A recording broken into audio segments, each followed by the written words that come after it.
Hello everyone! Welcome back to my YouTube channel. At ako'y mamimitas ngayon ng mga konting bunga ng mga gulay ko. Yung pangatlong pitas ko ngayon ng mga sili. Ayun yung mga sili, mga maliliit pa lang. Binayo na to ng ilang bagyo. Sunod-sunod na bagyo dumapo dito sa amin. At sila ay patuloy na namumunga. Pipitas ako kasi may bibili ng talong at sili. Ibibenta din nila. Di-display sa tindahan. Yan, kumikitang kabuhayan. Kahit pa paano, no, 'di ba? Pakonti-konting benta. Yan. Mahal daw ang sili ngayon, hindi ko alam. Siling labuyo, meron din ako ilang piraso lang. At ito yung, hindi ko malaman kung anong klaseng sitaw to. Para siyang beans, baggy beans na pero hindi ko alam. Ngayon ko lang na tanim ko to, binigay lang sa akin yung buto, pero hindi ko alam kung anong klaseng sitaw. Kasi may tanim akong sitaw bash yun. Yung bunga niya malambot, pero ito mabilis gumulang. Para siyang beans. Ibig sabihin para siyang bagyo beans. Ang taba ng ano. Ay, hindi kita. Ayan. Ang taba ng sili. Ay, ng bunga. Ito maliit pa to, hindi pa to pwede. Yan. Yung beans na to, hindi ko, pag hindi mo agad siya ginugulay, mabilis gumulang. Katulad nito, oh. Hindi ko alam kung anong klaseng sitaw to. Yan. Ang sabi kasi nung nagbigay sa akin, hindi daw ito gumagapang. Kaya ang ginawa ko, tinanim ko siya. Hindi ko siya nilagyan ng balag. Nung napansin ko, kumakain na siya ng space. Ayan may mga ano siya. Sabi, yung hindi daw gumagapang na sitaw to. Pero makikita nyo, lumago. Ayan Ayan po Pero ang kukunin ko dyan, mga buto. Na igigisa ko na lang yung mga buto. Tapos yung mga mga bunga niyang maliliit pa lang, hindi gumulang, yun isasabay ko sa gisa. Katulad nito malambot. Malambot siya. Ito matigas. Makunat na. Ang kailangan kunin ko diyan ay yung buto niya para maigulay ko. Yun. Ito, namumunga. Ang daming bunga ng sili na to. Nung nag-uulan, akala ko mamamatay na yan siya. Nakasurvive siya. Hinahan ko dito, nilagyan ng, hinukay ko yung niya para yung puno niya. Masuportaan yung puno niya dun sa lupa. Tapos nilagyan ko ng stick. Tapos ngayon, nakailang bunga na to, nakailang harvest ako dito ng bunga. Malalaki ang bunga niya. Ito, hitik na hitik sa bulaklak, tsaka maraming mga maliliit pang bunga. Yan. Tapos ito din, ito may mga bunga na maliliit pa lang. Na-harvest ko na yan noong nakaraang linggo. Inuwi namin sa Imus. Tapos yung talong naman, nag-harvest ako ngayon.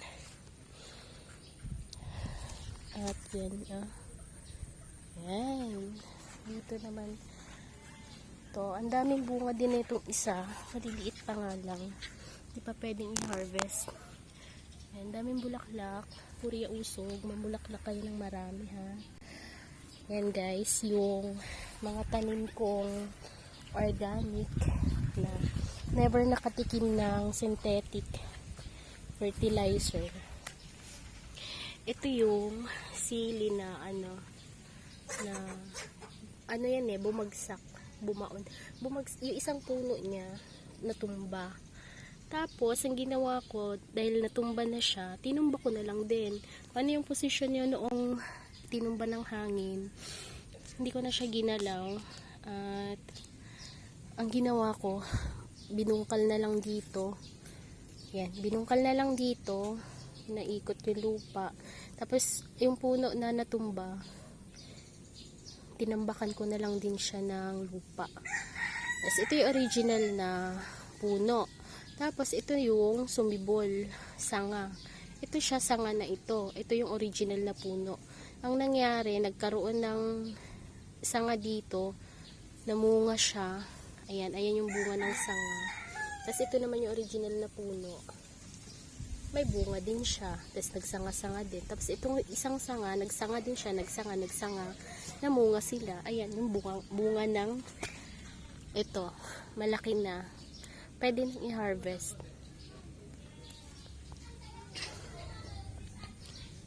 Ayan. Kaya nakita ko din to sa ibang vlog, yung pagtanim nila ng sili, pahiga. Tapos, yung sa amin kasi nakatayo. Tapos, yung nung umulan, bumagyo, nagbagsakan yung mga puno. Ayan, ang ginawa ko na lang din, tinambakan ko na lang ng lupa yung mga bumagsak na puno. Hindi ko na siya pinatayo. Ayan, oh. Laki. Taba ng bunga ng sili na to. Nakalimutan ko yung variety nito. Ayan yung ano ko, talong. Ang dami ng bunga. Maliit siya na puno pero hitik sa bunga. Ito din yung ito din yung puno na puno na bumagsak. Kaya then po bumagsak na siya, tinambakan ko lang ng lupa. At dito, nagsanga na siya. May bunga yung sanga, tapos yung dito, ayan, may mga bunga. Tapos ito, bumagsak din yan. Tinambakan ko na lang rin ng lupa yan. Ito. Ang galing namumulaktak sa bunga. Maliit lang. Ito din, noong bumagyo, bumagsak din yan. Nakatayo yan. Ito yung puno yan dito. Tapos nung bumagsak na siya, tinambakan ko na lang rin dito. Kahit matibay na siya, hindi siya babagsak sa hangin. Kasi pandak na siya eh. Ayan. Pipitasin ko na yung mga bunga niya.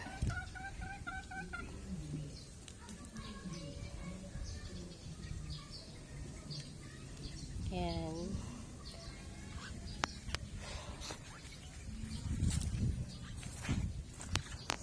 Ito din, ganun. Bumagsak yung puno. Pinahiga. Pinadapa ko na lang rin siya. Tinambakan ng lupa yung puno niya. Kaya tingnan niyo ang sanga. Isa, dalawa, tatlo. Kala mo daming puno. Tapos ito pa. Ayan. Dami kong sili.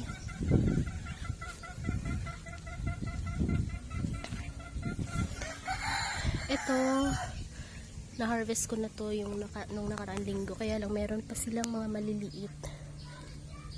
maliliit na bunga, mga namumulaklak pa. Matagal pa tong sili, iikot pa to hanggang December. At may punla ako dito, ampalaya. Dilipat ko mamaya yan. Lalagyan ko ng compost kasi bansot siya. Kakasibo lang din yan. Oh, may pera na ako. Kakatanim ko ng gulay. Nakapera na ako. Ayan guys, yung mga organic vegetables na tatak. Tatak compost saka tatak swamp. Tignan nyo yung aso ko. Hello aso. Hello otokoy. Ayan yung harvest natin otokoy, oh. Yan, ang harvest namin ni Otokoy. Kasama ko yan si Otokoy sa pagbablog. Pag nagtatanim naman ako, kasama ko yan. Uy, wag kang umihi dyan. Yung mga talong ko, na mga natirang bunga ngayon, sa susunod na araw yan, pwede na rin ma-harvest. Yan. nakailang harvest na ko dito sa mga talong ko. At yung marigold. May bulaklak na yung marigold.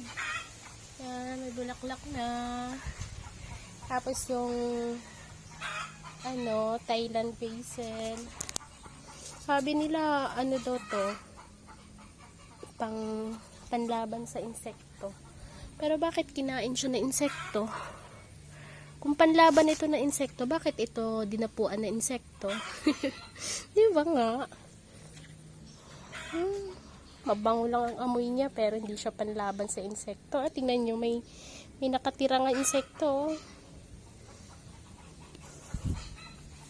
Tsaka yung ayan, meron pa ako dito ang mga ampalaya ko. Ayan, namumulaklak. Nag-transplant na naman ako kahapon ng mga natapos ko na yung kamatis. Ayan, may mga punla ako dito. Langka, tsaka mangga. Papaya namin na nabaon sa tubig. Ito yung mga talong. Ayan. Talong. Napunla ko na kahapon yan. Sili. Ayan, meron pa ako ililipat na sili. Galing kasi ako sa trangkaso kaya hindi ko natapos. Siningil ako ng katawan ko. Ayan, pa isa-isang bunga ng dito. Ng siling makopa. Ayan, may hinog na yan, Lipas na ang aking mga okra, hindi na pwede. Papalitan na naman yan. Ang ilalagay namin dito ay talong. Yan, aalisin na yan. Kasi, wala na pangit na yung bunga. Aalisin namin na yan dahil papalit namin yung mga pinaugat kong talong. Tapos, ito naman yung mga ampalaya ko. Malaki na ang ube. Tsaka meron din doon. At yung mga tanim kong kamuting kahoy saka kamuting gapang, tingnan ko nga. Ay, sumibol na. Ayan yung kamote, talbos. Ayan. Meron akong tinanim ditong itong ditong area na to, mga sili to noon Pero tingnan nyo yung sili na yan. Kaya nawalan ako ng gana sa sili na yan dahil wala siyang anghang. Akala ko siling labuyo yung na-order ko. Yung pala, ganyang klaseng sili. Para siyang siling panigang pero walang anghang. Siling duwag. Ito ang dami, thank you Lord. Ang daming maliliit na bunga yung ampalaya ko. Kahapon chinek ko to dito kahapon. Wala pa to. Pero ngayon, nakakatuwa. Ang dami. Ayan isa. Dalawa. Tatlo. Apat. Meron sa taas pang-apat. Maliliit pa. Ito, mga bagong punla ko to. Galaxy. Tapos, meron ako dito mga binabalot na kasi nauunahan ako tsaka wala naman akong binubombang gamot dito, kaya ang ginawa ko, baloticide. Ito yan. Ito pwedeng ma-harvest na to, mga ilang araw na lang. Haba niyan. Tapos ito, maliliit pa. Kakabalot ko lang ng mga yan. Ay, bumagsak yung ko. Hindi kakayanin ng balag ko tong bunga kasi ilan to? Isa, dalawa, tatlo, apat, lima, anim. Bali, 6 na bunga sa isang dito sa isang balag na to. Babagsak. Maliit lang kasi yung balag na ginawa ko. Hindi ko kayang magtusok ng balag na malalaki. Ayan, meron pa Kita ba? Ayun, meron pa. Iba, ay, ang galing Kahapon wala pa yan. Nagbalot ako kahapon dito. Wala pa to kahapon. Tapos ayun pa sa taas. Ay, ang galing naman. Thank you Lord. Maraming bunga. Aking ampalaya. Tapos meron pa akong mga punla. Lahat ito, mga organic. Tapos ito maliliit. Maliit pa. Ito, malaki-laki na.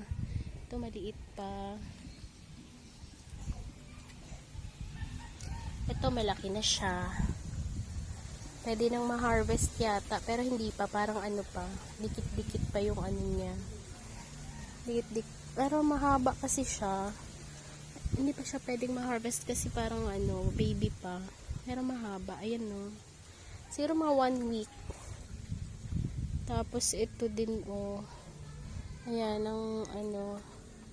Ito, tinanggalan ko na ng pambalot kasi naunahan ako eh. Ayan, no. May nagmukbang na. Tapos ito, wala, maliit pa. Ayan. Ayan, may mga ano na naman ako sa susunod na linggo. Ay ma-harvest. Marami akong ano, yung alugbate na hindi kinakain ng mga Tagalig. Hindi nila kinakain pala to dito. Mga ignorant sila sa alugbate. Hindi nila kinakain, hindi daw nila alam kainin. Pero hindi nila alam napaka-sustansya ng ano, ng alugbate. Yung mga spinach na yan, napaka-masustansya niyan. Malalasahan mo lang na malagkit yung sabaw. Parang okra, saluyot, yan. Yan yung mga masustansya. Ito yung pambato namin sa ano. Ito yung pambato namin sa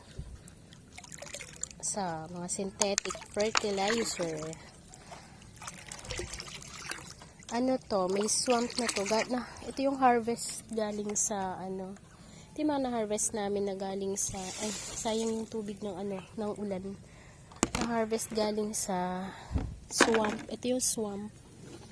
Bumili na kami ng mas malaki kasi kailangan namin. Ayan, no, yung may mga black soldier fly pa siya.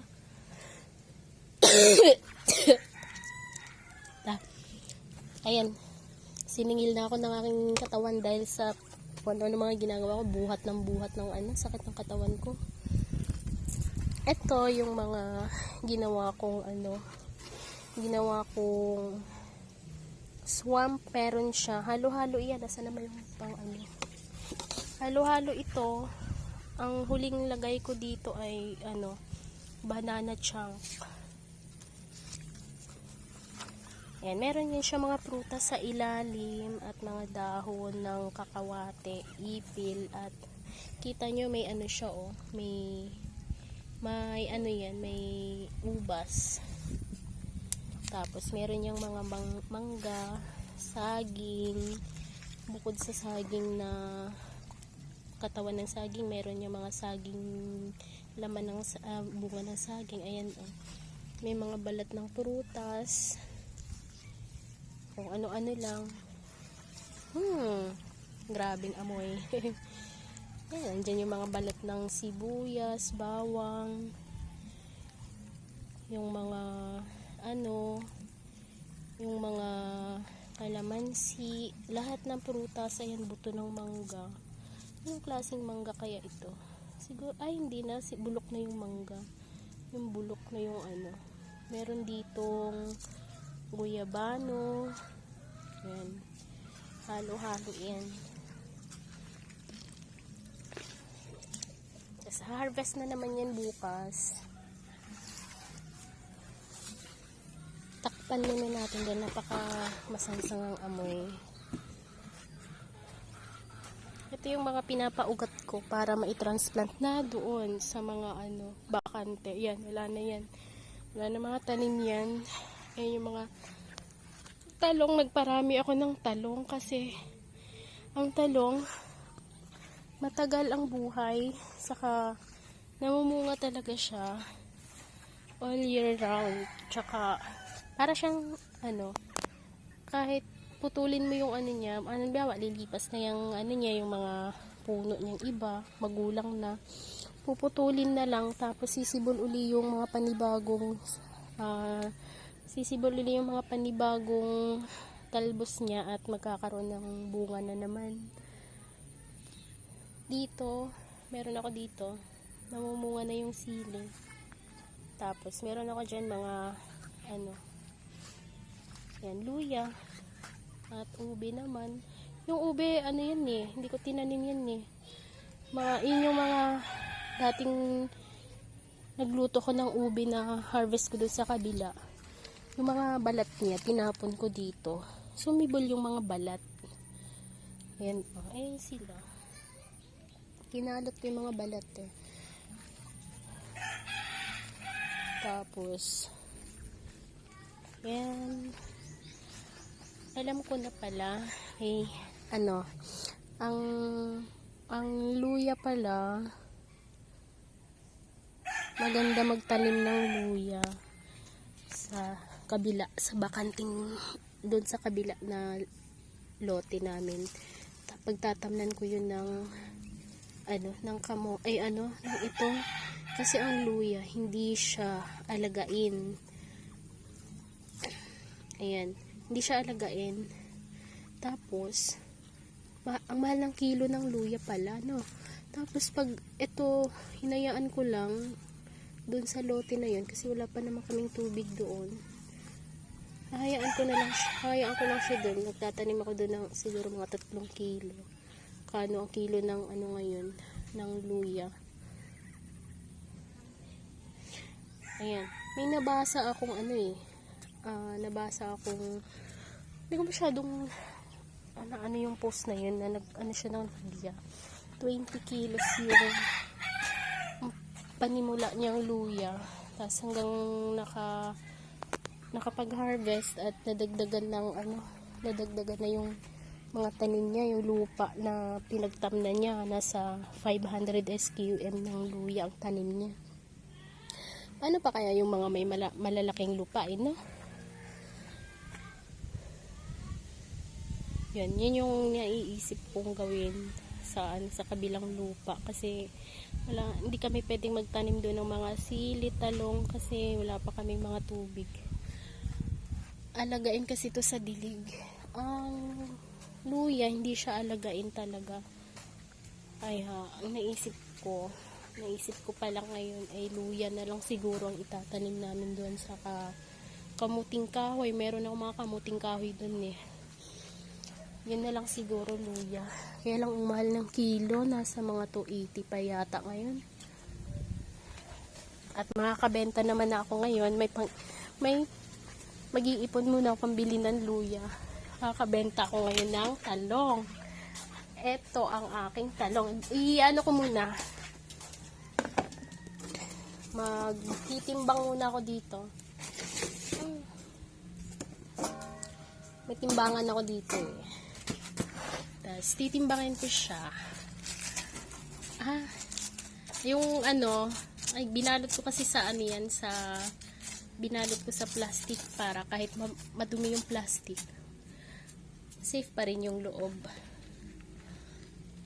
Ang timbangan na yan, nabili ko yan noong nagtitinda pa ako ng mga gulay din sa bahay, dun sa Imos. Titinda din ako ng mga gulay sa Imos dati.